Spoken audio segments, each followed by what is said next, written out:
Hello there, and welcome back to Vault Hunters. I hope you're having a wonderful day. I'm not.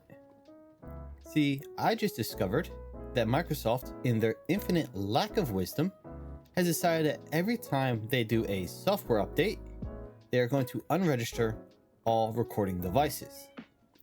Meaning, I now have 5 hours of dead air, not a single second of audio in all the footage I recorded for this episode. I have no idea how I'm going to get this video together.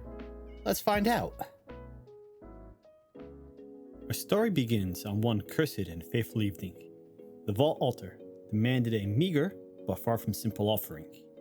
An offering that would require our brave and cursed vault hunter to travel where few have dared to set foot. A realm of darkness and vast emptiness. The great void guarded by the most fearsome of beasts known to man, the mighty End Dragon. If our vault hunter did not know that this day was cursed, he would soon find out. For not one, nor two, but 3 of his limited supply of Eyes of Ender, the very key to unlocking the great void, shattered on the wind while hunting for the ancient portal. Undaunted by this setback, he continued. He continued onwards, for he knew how very close he was to the portal. For the 3rd eye had flown behind him, meaning he had passed over the portal. The 4th eye confirmed this by barely flying away from him. He had found it. 3 eyes shattered, leaving only 1. But our hunter had planned ahead and brought 9 more pearls, all that he had, along with the blaze powder to make more eyes. A portal only needs 12 eyes, he thought. Surely, he had 10, that would be enough. Surely.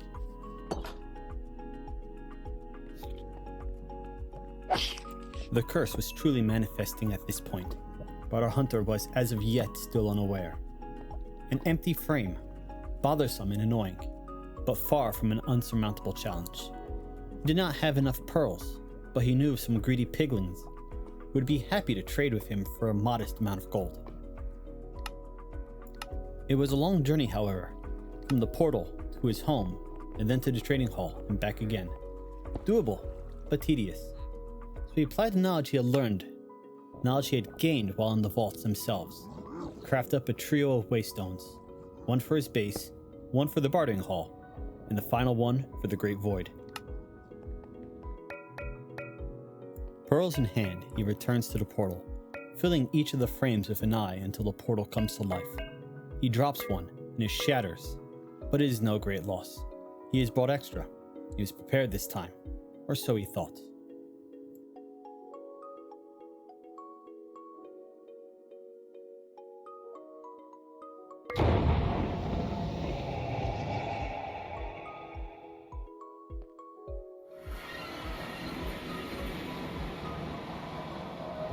Some adventurers say that there is a sensation of falling through the world when one enters the Great Void.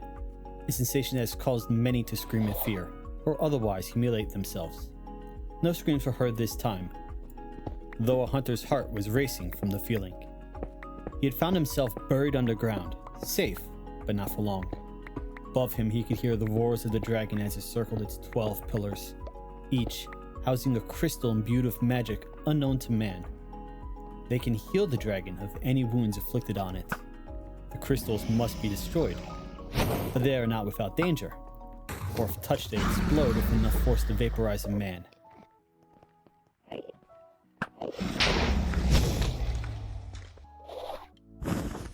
Taking to the air with a bow in hand, the battle begins. A dance on the wind, circling, diving, boosting. It's a dance of life and death, and only one can remain at the end. Only one can survive. The dragon will not go down without a fight.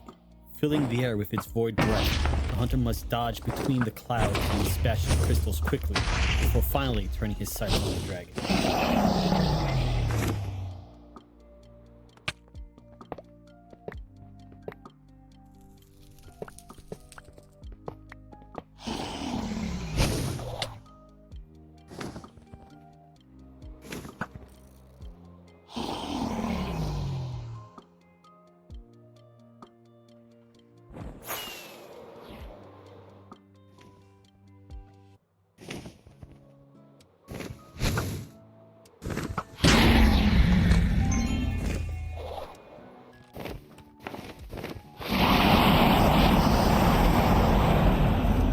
The dragon, however, was doomed from the start.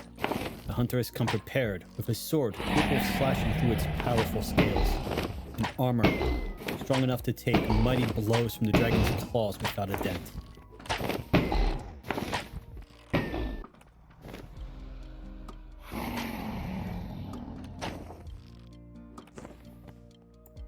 The battle rages, part on land, part in air, until finally a bolt pierces the dragon's scales and strikes true at its heart.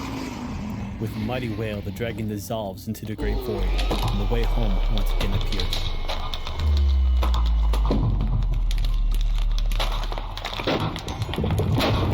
But this is not our hunter's destination. No, he must travel between the void itself, searching for a tree, a corrupted, twisted thing whose fruit can warp the very fabric of reality. It is this fruit that the altar demands, and is the sole purpose behind today's fight. Atop each branch grows a strange purple and white flower. The flower must be harvested before felling the trees if one hopes to grow their own. Our hunter knows this, and he knows that the best way to gather this flower is, paradoxically, to shoot it off of the tree with an arrow. He gathers enough to grow a small grove, and then proceeds to collect his prize, the chorus fruit. At last, the quest is complete. Finally, he can head home, and back to his true mission, conquering the vault. Atop the portal home sits stone, black as void, and indistinguishable from obsidian, unless closely observed. An egg. The dragon's egg. Had it been there the whole time? Was the dragon guarding it? It teleports itself whenever touched, a safety mechanic no doubt, to ensure the survival of the species. Our hunter, with a little out-of-the-cube thinking, devises a way to collect the egg and bring it home. Perhaps one day it can be hatched. If not, at the very least it'll be safe with him. So our hunter heads home, chorus fruit in one hand, dragon egg in another.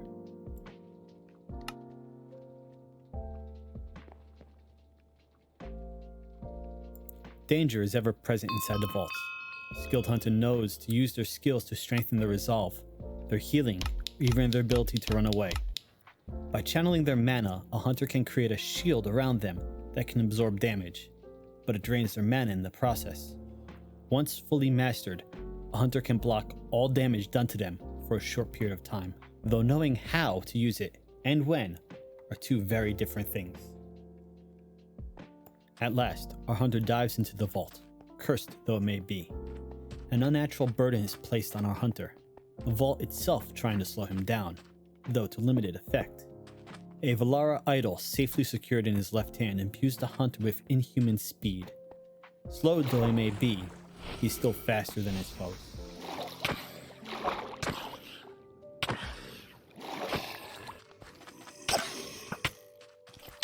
For a being with no eyes, the accuracy of the skeleton archer is rivaled by none in the realms of the living or the dead. Able to shoot behind him and even around corners, these arrows almost never miss their mark. So when our hunter was reduced to only 2 hearts in the face of this foe, one could be forgiven for thinking his time had come. Only by the grace of his newly maxed out mana shield did our hunter get to safety.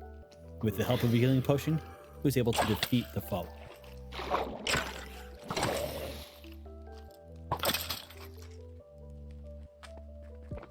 But what is this? Our hunter's luck is finally on the mend. A blacksmith room, an ancient keep within some vaults, free from danger and brimming with treasure. This is what he was looking for new gear, armor, weapons, anything that will help him. And this is just the place to find it. The armor he can find now will put his current armor to shame. It is on a completely different tier of power, just what he needs to advance further into the vaults.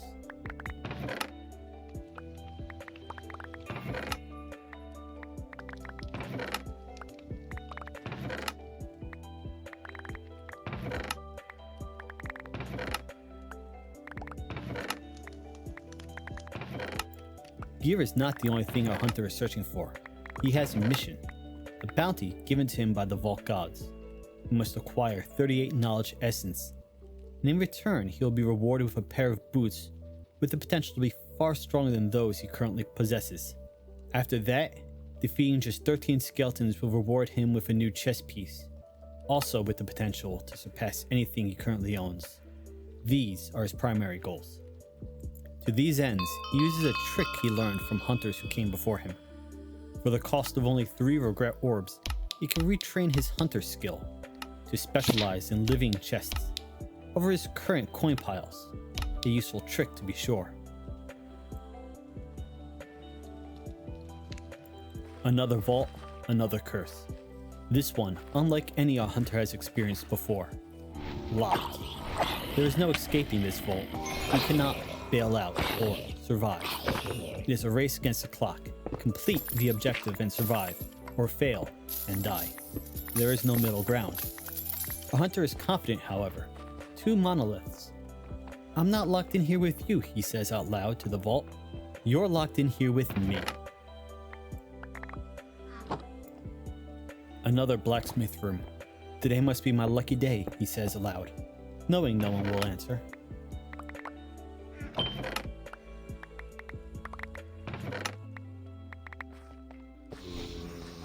Now, all vaults are filled with traps. Some spawn 2 or 3 undead. Quite easy, all things considered. Some, however, will spawn wave after wave. 6, 8, 12, 16, all chasing after you at once. You only hope of fighting retreat. Play your cards right. Know the lay of the land. While the odds may be stacked against you, victory is never far out of reach. Our hunter has learned this time and again. Slow and steady, one at a time. Victory will be yours.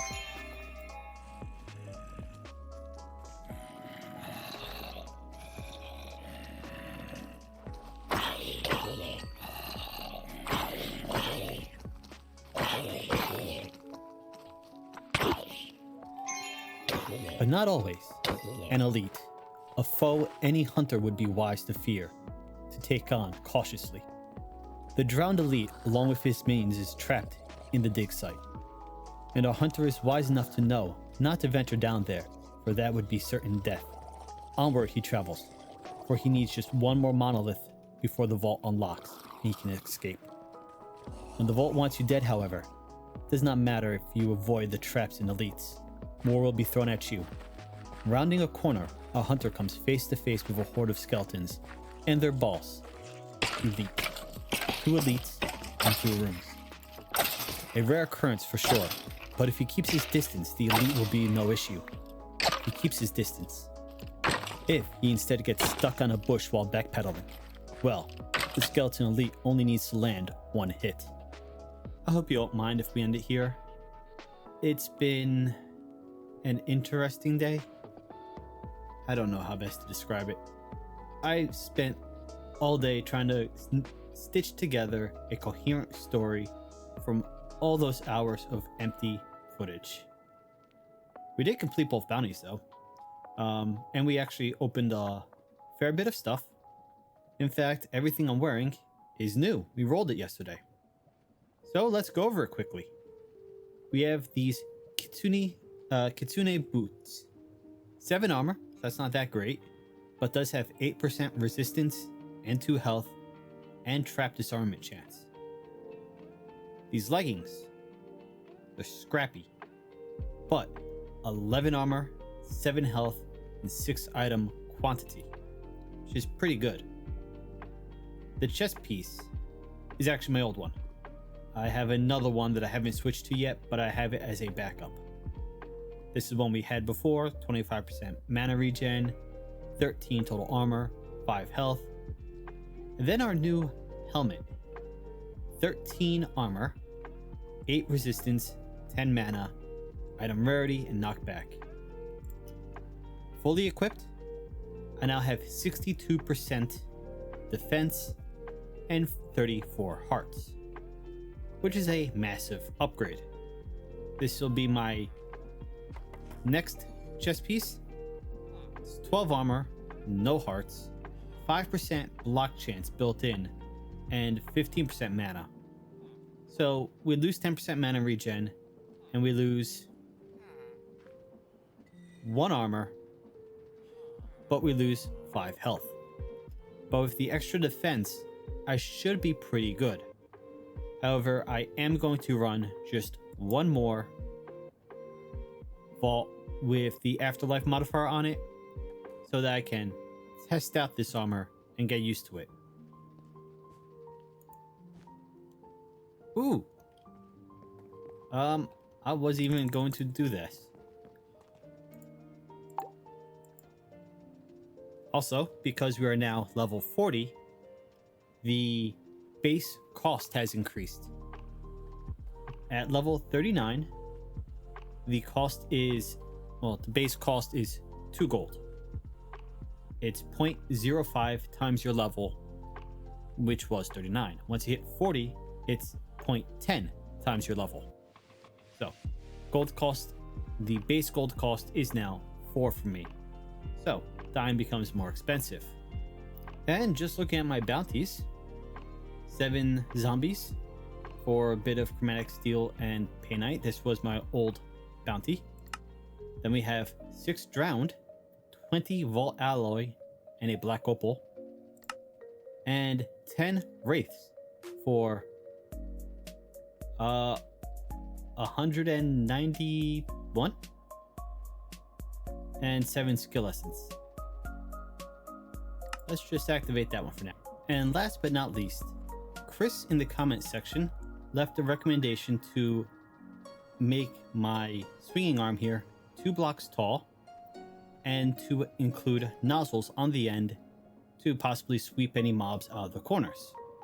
Now, I've made it 2 blocks high, but you cannot put a nozzle on the end of this linear chassis.